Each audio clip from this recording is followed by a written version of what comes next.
Hi, my name is Lizette Cortez Ruiz, and this is question 1 for exam number 2. So, what is cultural relativism and what is the significance within our current standards?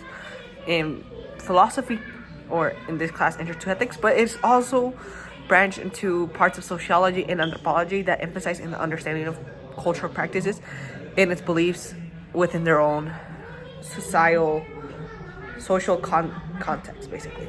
So the main argument for cultural relativism is that the values, norms, and practices can only be understood relative to that culture from which they originate, and therefore cannot be evaluated or judged universally since it is relative to that culture. And you can't judge them if you're not in that culture, technically. So the 5 pillars of relativism are: 1, moral codes differ from society to society. 2, there are no universal truths in ethics. 3, we can only judge a society's norm by its own standards. 4, our ethical codes are solely based on our culture.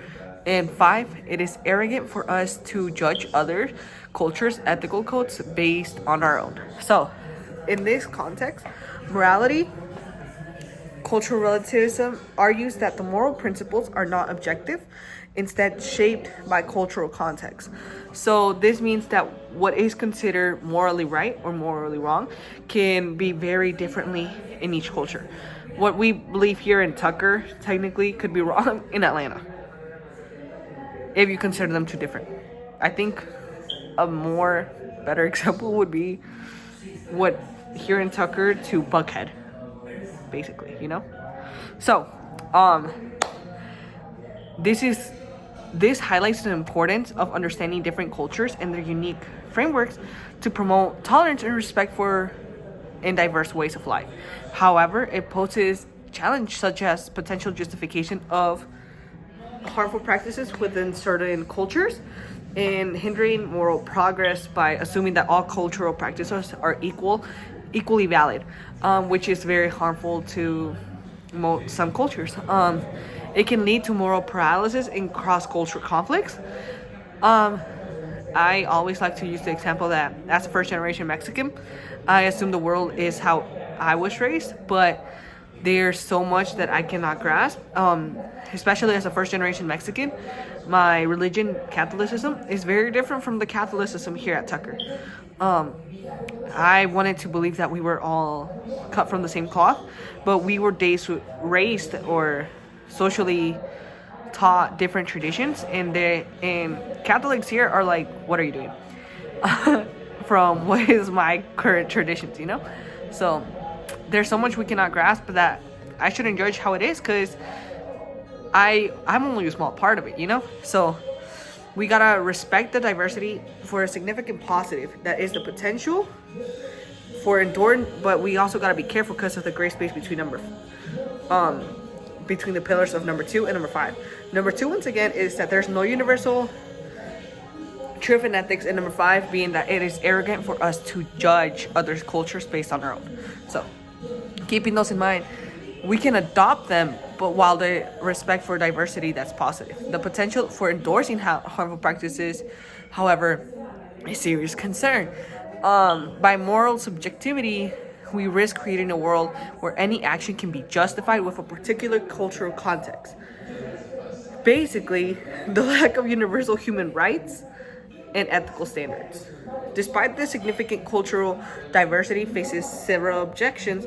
Like 1, many critics argue that moral relativism, where there is no basis for harmful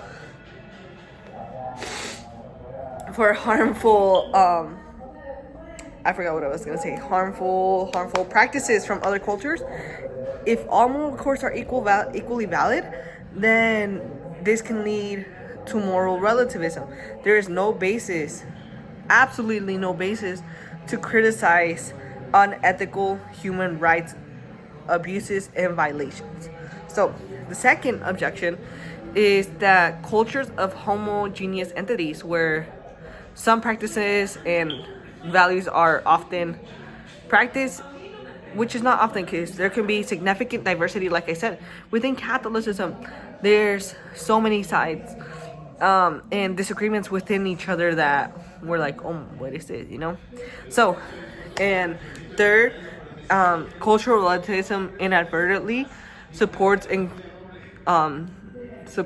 homo. I already said that one. Inadvertently supports status quo and hinders moral progress, as we maintain that we can only judge a society by its own standards.